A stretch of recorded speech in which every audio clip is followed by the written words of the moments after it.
오늘 우리들에게 주시는 하나님의 말씀 누가복음 3장 7절에서부터 18절까지의 말씀입니다.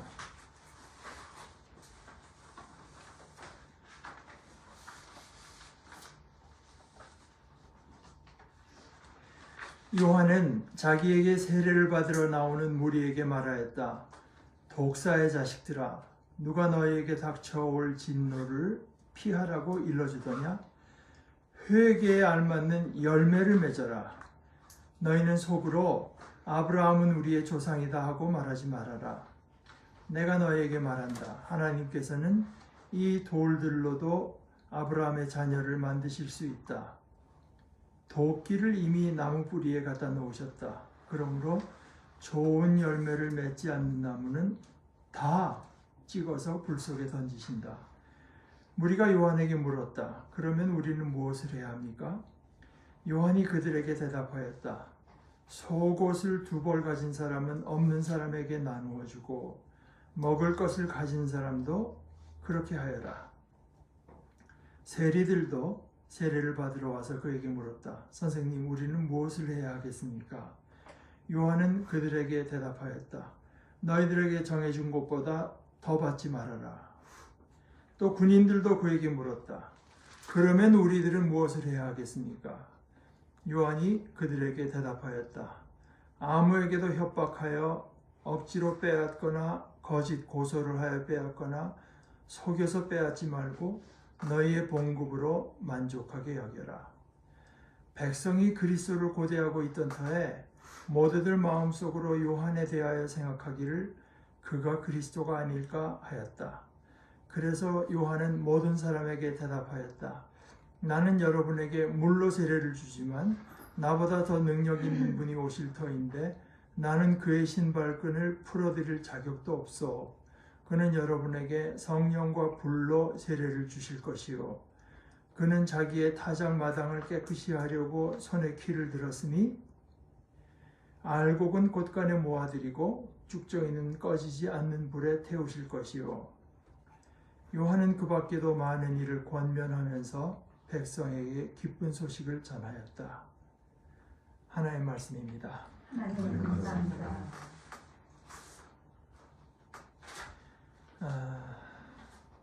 여러분들께도 적지 않게 드러났으리라고 보지만 제가 사실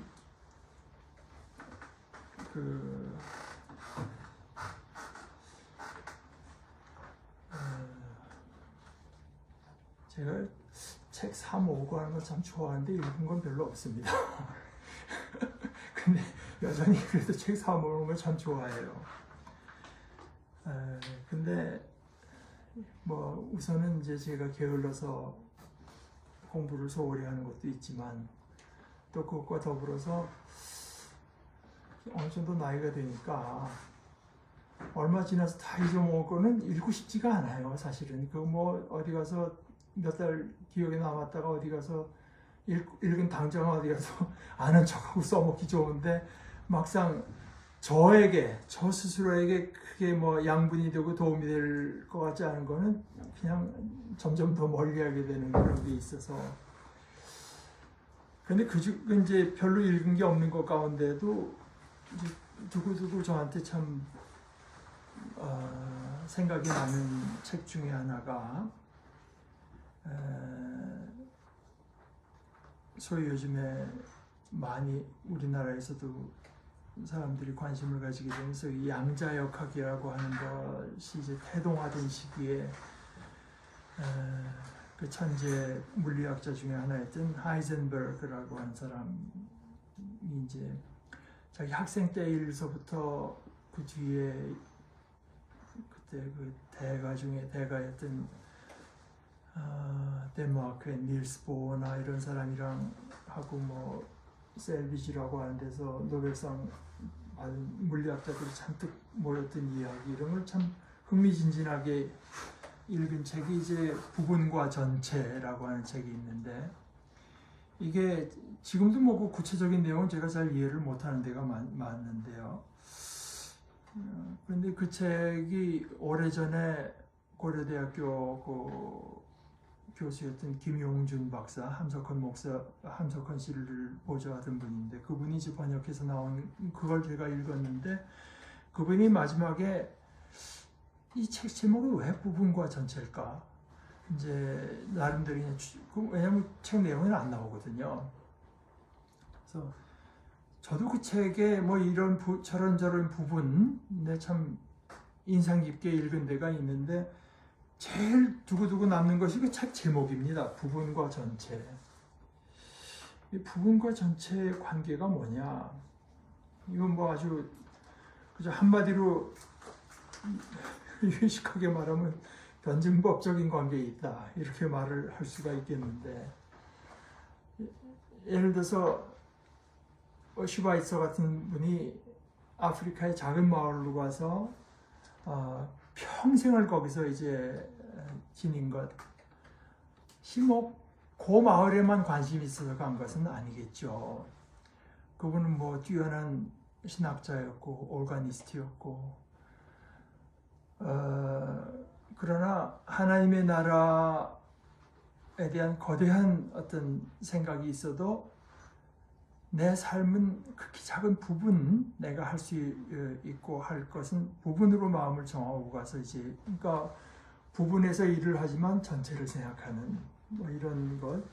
뭐 테레사 수녀 같은 사람이 캘커타, 뭐 콜카타가 맞다 그랬나요? 거기에서 가서 뭐 내일 죽을지 모르는 사람들을 섬기는 일에 자신의 사역을 한정한 거. 이게 이제 그런 것들.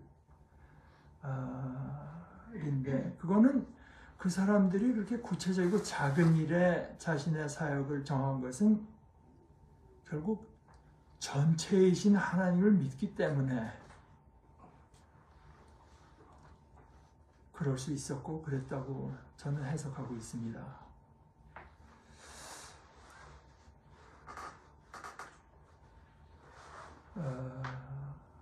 그런데 꼭 그렇게 바람직하게만 가는 것은 아니고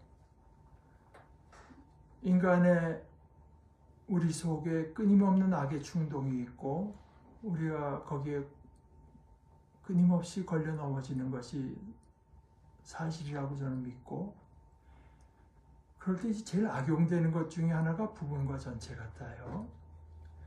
그러니까 내 삶을 부분에서 한정해서 그러니까 전체를 나는 전적인 존재로서 하나님 앞에 선 존재가 아니라 내 삶을 한정해서 그냥 거기서 만족하고 싶은 생각.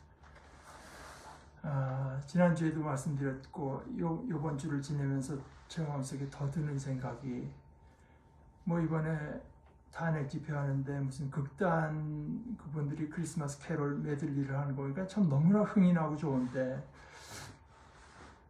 그것이 이분들이 평소에 그 음악적인 훈련을 받고 그분들 표정도 좋아요. 그래서 알고 보니까 극단 사람들이라 이렇게 표정이 좋은 것 같아요.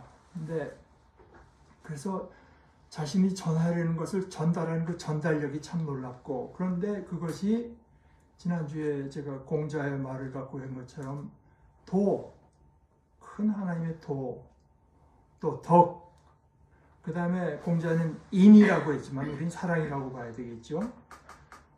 덕, 인, 그 다음에 예술, 이게 다 한 덩어리가 될 때 그 예술이라고 하는 것이 얼마나 아름다운가. 내가 얼마나 많은 사람들에게 참 순수한 공감을 자아내는가. 그런데 되게 우리가 가진 유혹이라고 하는 것은 나는 예술가니까 그 거기만 뭐 보통 말하는 진선미가 다 어울려진 생각을 하는 것보다 나는 그거만 어떻게 잘하는 게 이제 뭐 그것은 음악이건 미술이건 뭐 연극이건 문화이건 다 마찬가지라고 생각합니다. 부분 그런데 이제 그것이 우리 소위 예수 믿는 한국에서 예수 믿는 우리에게 가장 공통적 우리뿐이 아닙니다만은 사실은 그런 우리가 하나님 앞에 우리의 전체를 나서지 않아도 되는 것처럼 우리를 유혹하는 것 중에 하나가 종교라고 생각합니다. 종교. 예수님 처음에 와서 종교 행위를 한 거 아니죠. 하나님의 나라를 전파하고 회개하라고 하셨고, 지난주에 말씀드렸어요. 제가 누차 강조한 것처럼 루터가 95개조를 붙일 때 가장 포인트가 그였거든요. 그리스도께서 우리에게 오실 때 요구한 것은 우리 전 존재가 회개하라고 하는 것이었지, 거기 무슨 가톨릭 종교에서 인정을 받는다고 해서 우리가 하나님의 바로 서는 것이 절대로 아니다. 그러나 물론 그것이 종교라고 하는 형태로 어떤 면에서는 발전해야 되고 할 수밖에 없죠. 그러나 그럴 때도 여전히 우리 마음속에 큰 유혹으로 작동할 수 있는 부분이 그것입니다. 내가 이 종교 행위를 교회 가서 목사님 잘 섬기고 선교 활동 있으면 나가고 서포트하고 전도하고 성경 읽고 기도하고 찬송하고 그거 잘하시면 하나님께서 기뻐하셔. 결코 그렇지 않습니다. 종교행위라고 하는 것이 그것으로 인해서 우리가 가정생활 바로 하고 직장생활 바로 하고 정치에 대한 우리의 태도를 바로 하고 경제생활을 발휘하는 그것과 연관되어 있을 때, 그것과 뭉뚱그려져서 하는 종교생활이래야 하나님을 기쁘시게 하는 것이지. 그래서 저는 사실 우리 교회가 지금도 교선생님 빠졌지만 내가 하는 일에 필요해서 예배 빠지고 하는데 저는 조금도 그게 잘못됐다는 생각을 해본 일이 없습니다. 우리가 예배하고 이렇게 모이고 하는 것은 우리의 다른 삶과 함께 가야 되는 것이지, 우리끼리 모였을 때만 그저 그냥 은혜스럽고 아름답고 북적북적이 잘 된다고 해서 그것이 우리가 바로 되어 있다고 하는 증거는 될 수가 없습니다.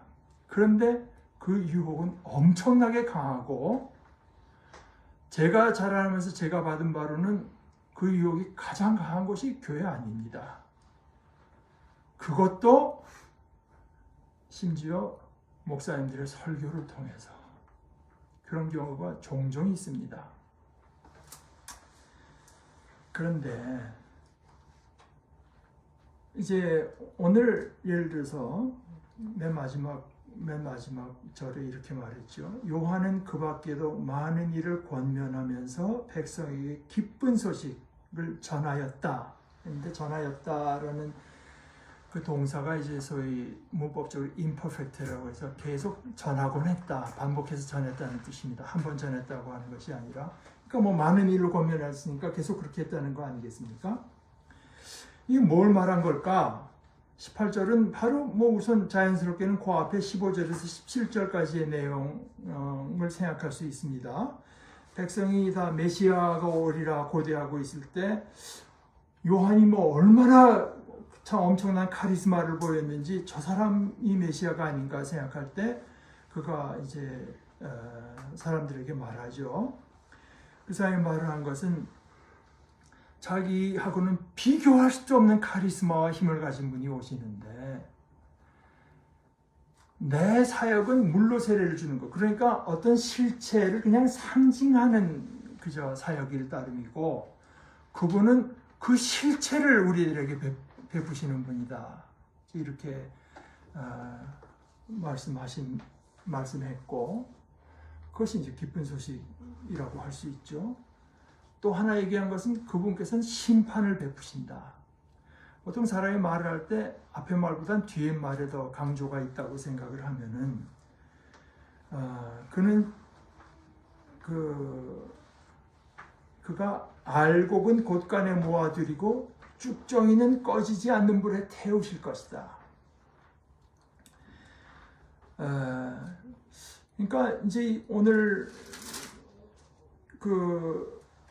요한이 말한 기쁜 소식을 그 두 가지로 볼 수도 있겠지만, 사실은 그 앞의 내용도 거기에 연관된다고 볼 수 있을 것 같아요. 세례를 받으러 오는 사람들에게 이제 얘기하다가 와서 나에게 물로 세례를 받는 게 중요한 게 아니라 그 알짜, 그 중심은 회개하되 열매 맺는 회개를 해야 된다.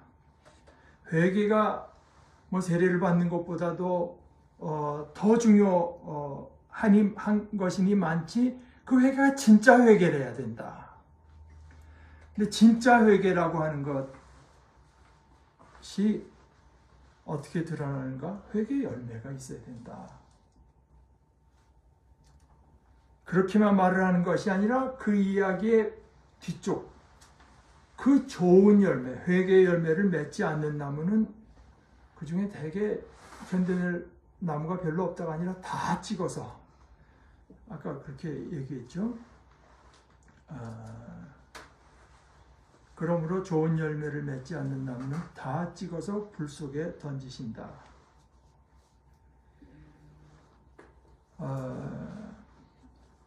그러니까 회개하는 것은 뭐 회개라고 하는 걸 제가 늘 말씀드리지만 이거 잘못했습니다, 저거 잘못했습니다 그치는 게 아닌 것이 이 열매가 있어야 되니까요.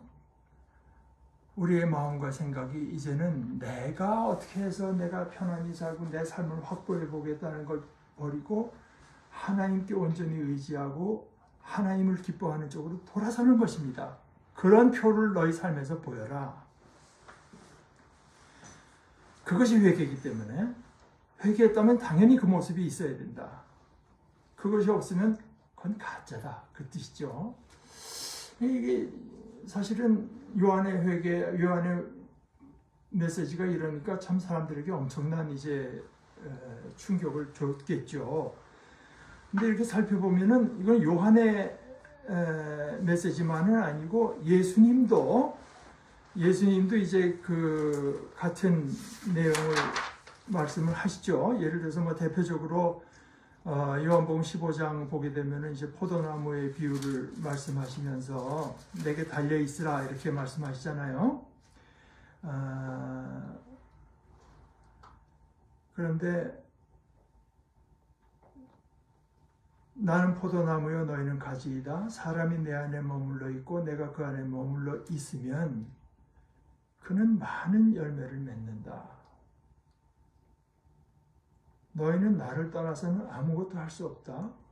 사람이 내 안에 머물러 있지 아니하면 그는 쓸모없는 가지처럼 버림을 받아서 말라버리고 사람들이 그것을 모아다가 불에 던져서 태워버린다. 너희가 열매를 많이 맺어서 내 제자가 되면 이것으로 내 아버지께서 영광을 받으실 것이다. 이 요한도 그렇고 예수님도 그렇고 같은 메시지를 전하는 것 같지만 제가 받는 느낌은 뭐 같은 거지만 강조점에 좀 차이가 있습니다. 요한은 그 악한 가지들이 심판 받는 데는데 강조가 있었던 것 같아요. 근데 예수님은 내 안에 머물러서 너희가 열매를 많이 맺는다고 하는 쪽에 강조가 있는 것 같습니다. 그러나 나와 연합되어 있지 않으면 열매가 없다고 하는 것을 말하는 의미에서는 요한과 이제 같죠. 그런데 그러니까 우리가 예수님의 오시는 것을 기다리는 대림절에서 자꾸 요한을 말을 하는 것은 요한 없는 예수의 메시지는 이게 왜곡될 가능성이 너무나 많기 때문입니다. 실제로 저는 자라나면서 이 요한이 말하는 거를 설교 중에 말하는 경우 거의 못 본 것 같아요.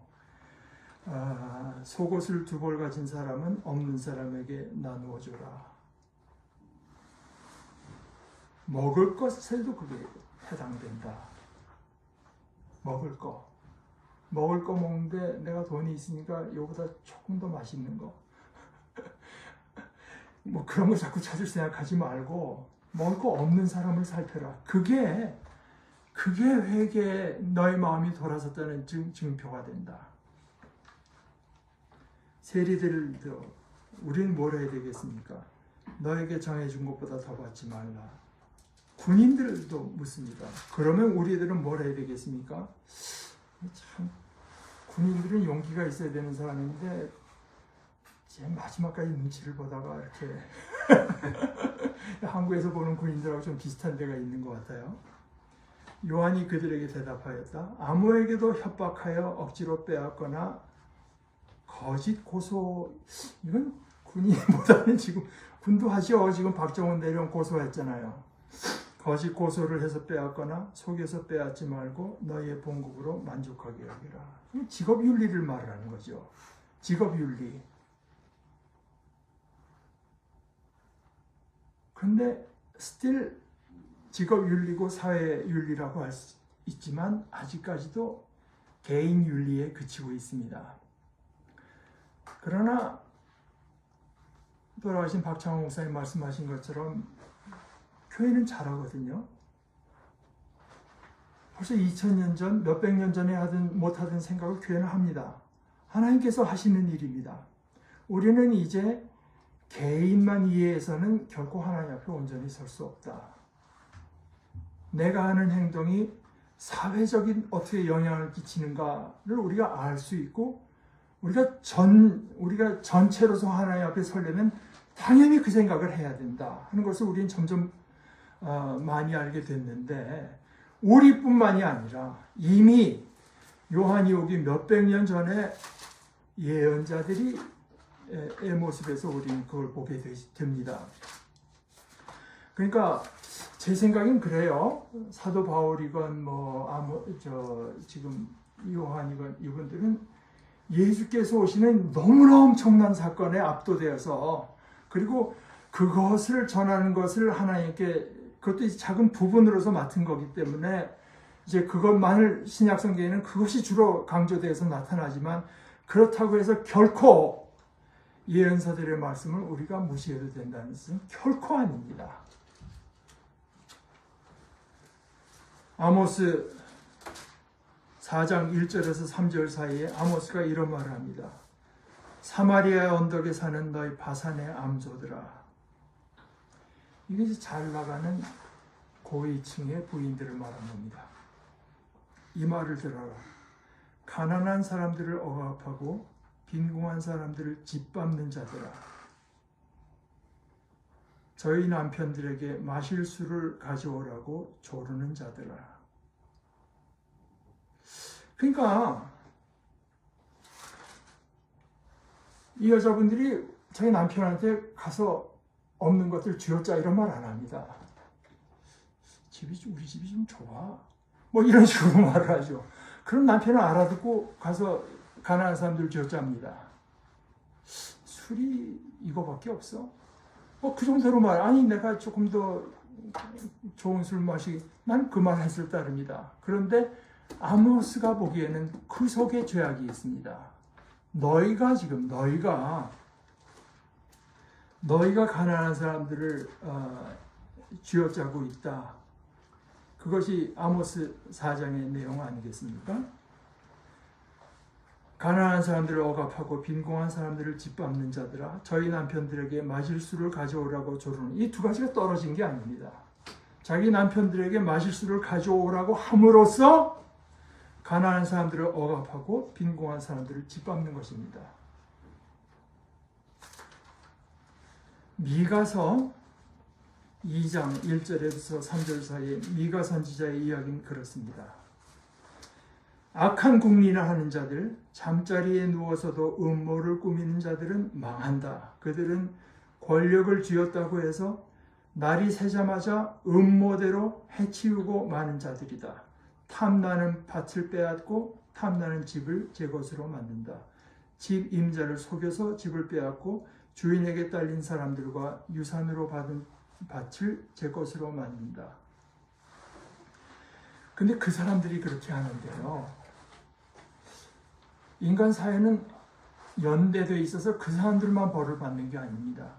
그러면 3절에 이렇게 말해요. 그러므로 나 주가 말한다. 내가 이 백성에게 재앙을 내리기로 계획하였으니 이 재앙을 너희가 피할 수 없을 것이다. 너희가 거만하게 걸을 수도 없을 것이다. 그처럼 견디기 어려운 재앙의 때가 될 것이다. 나아가서 3장 1절에서 5절은 이렇습니다. 그때 내가 말하였다. 야곱의 우두머리들아, 이스라엘 집의 지도자들아, 내가 하는 말을 들어라. 그럼 우두머리하고 지도자가 그렇게 세워진 목적은 뭐냐? 정의에 관심을 가져야 할 너희가 거기 쓴 이유가 따로 없어. 정의에 관심을 가지라고. 가지가 선한 것을 미워하고 이웃을 돌봅시다. 뭐 어떻게 하면 미워해요. 악한 것을 사랑한다. 너희는 내 백성을 산채로 그 가죽을 벗기고 뼈에서 살을 뜯어낸다. 너희는 내 백성을 잡아먹는다. 이게 실제로 뭐 문자적으로 그랬겠습니까? 그러나 하나님의 눈에 그렇게 보이는 것입니다. 가죽을 벗기고 뼈를 산산조각 바수고 고기를 삶듯이 내 백성을 가마솥에 넣고 삶는다. 그래서 우두머리 들더러 살려달라고 주님께 부르짖을 날이 그들에게 온다. 그러나 주님께서 그들의 호소를 들은 채도 하지 않으실 것이다. 그들이 그렇듯 악을 저질렀으니 주님께서 그들의 기도를 들어주지 않을 것이다. 이번에도 보니까 군인들 중에 뭐 기도하는 사람, 기도해달라는 사람, 별 사람 다 있대요. 그러나 그들의 속에 품은 의도가 그러한 주님께서 그들의 기도를 들어주겠느냐. 그런데 그 가운데 가장 가슴 아픈 것은 5절에 이어집니다. 예언자라는 자들이 나의 백성을 속이고 있다. 입에 먹을 것을 물려주면 평화를 외치고 먹을 것을 주지 아니하면 전쟁이 다가온다고 협박한다. 묘하게 현실감이 들죠. 9절에서 12절 야곱 집의 지도자들아 이스라엘 집의 지도자들아 곧 정의를 미워하고 올바른 것을 모두 그릇되게 하는 자들아 나의 말을 들으라. 너희는 백성을 죽이고서 그 위에 시온을 세우고 백성을 하나 못살게 굴고 그 위에 멋있는 하나님의 예배당을 세웁니다. 죄악으로 터를 닦고서 그 위에 예루살렘을 세웠다. 이 도성의 지도자들은 뇌물을 받고서야 다스리며 제사장들은 삭슬 받고서야 율법을 가르치며 예언자들은 돈을 받고서야 계시를 밝힌다. 그러면서도 이런 자들은 하나같이 하는 소리가 뭐냐? 주님께서 자기들과 함께 계신다고 큰 소리를 친다. 주님께서 우리와 함께 계시니 우리에게 재앙이 닥치지 않는다고 말한다. 그러므로 바로 너희 때문에 시온이 밭갈듯 뒤엎어질 것이며 예루살렘이 폐허더미가 되고 성전이 서 있는 이 산은 수풀만이 무성한 언덕이 되고 말 것이다.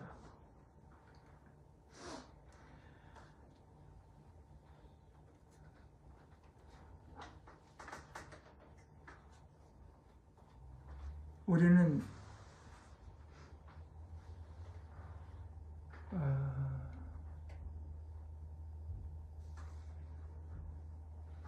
현대에 와서 우리는 어떻게 개인이 사회 시스템에 의해서 최소한 고통을 겪게 되는, 죽지는 않더라도 고통을 겪게 되는지를 뭐 이때 예언자들보다 또 신약의 인물들보다 훨씬 더 잘 알고 있습니다. 물론 자기가 받은 봉급으로 만족하는 것은 뭐 당연하죠. 그런데 이제 우리의 생각이 거기에 그치는 것이 아니라 내가 이렇게 임금을 받는 이 체계가 이게 정당한 것인가? 이것까지 물어야 된다고 하는 것을 오히려 세상이 우리에게 가르쳐줘요. 나는 봉급에서 떼어먹은 거 없어 하고 그런 것으로 만족해서는 안 됩니다. 그렇게 나의 삶의 영역을 한정 짓는 것이 부분을 가지고 전체를 도피하는 방법입니다. 제가 자라온 교회에서는 자꾸 우리의 신앙을 위협하는 것으로 어떤 그 물질주의, 우리가 물질에 사로잡히고 그것만 강조하는 경향이 있습니다. 그러나 물질주의뿐이겠습니까? 그것 못지않게 우리의 삶을 좌지우지해서 우리의 삶을 황폐하게 만드는 것이 소위 신자유주의, 군국주의, 제국주의 이런 것들입니다. 그런 것에도 우리가 깨어서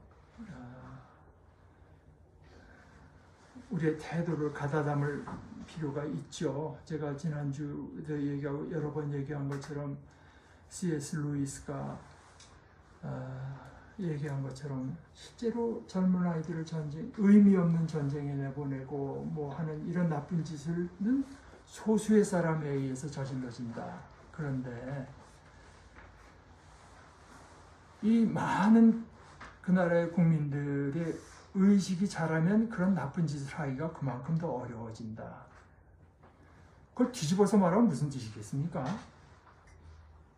우리가 우리 자신의 의식을 가다듬고 더 건전하고 더 포괄적인 의식을 함양하기를 그치면 이 사회가 나쁜 사람의 나쁜 의도에 의해서 좌지우지 되도록 만드는 일이 된다. 그런 뜻이라고 볼 수 있지 않겠습니까? 오늘 요한의 이 세 메시지는 어떻게 보면 무겁기 짝이 없습니다. 그런데 누가는 말합니다. 요한은 그 밖에도 많은 일을 권면하면서 백성에게 기쁜 소식을 전하였다. 그게 우리가 받은 기쁜 소식입니다. 그게 기쁜 소식이에요. 이것이 빠진 기쁜 소식이라고 하는 것은 허위입니다. 가짜입니다. 속이는 것입니다. 무거워 보이는 이 요한의 이야기, 회개에 합당한 열매를 맺으라는 이야기가 이게 기쁜 소식입니다. 이것이 우리에겐 복된 소식입니다. 우리는 이것을 복된 소식으로 받아들이고 함께 나아가는 복된 공동체인 것을 감사합니다. 우리 같이 기도하십시다. 하나님 아버지께서 저희들에게 주시는 말씀이 어떤 때는 아프고 부담스럽고 무겁지만 아버지의 본심은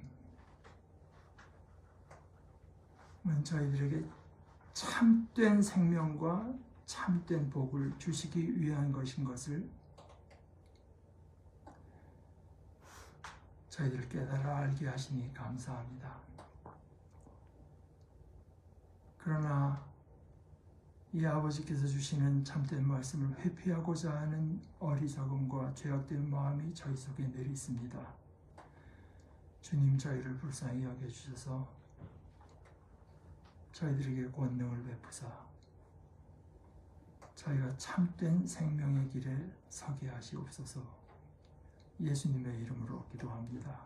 아멘.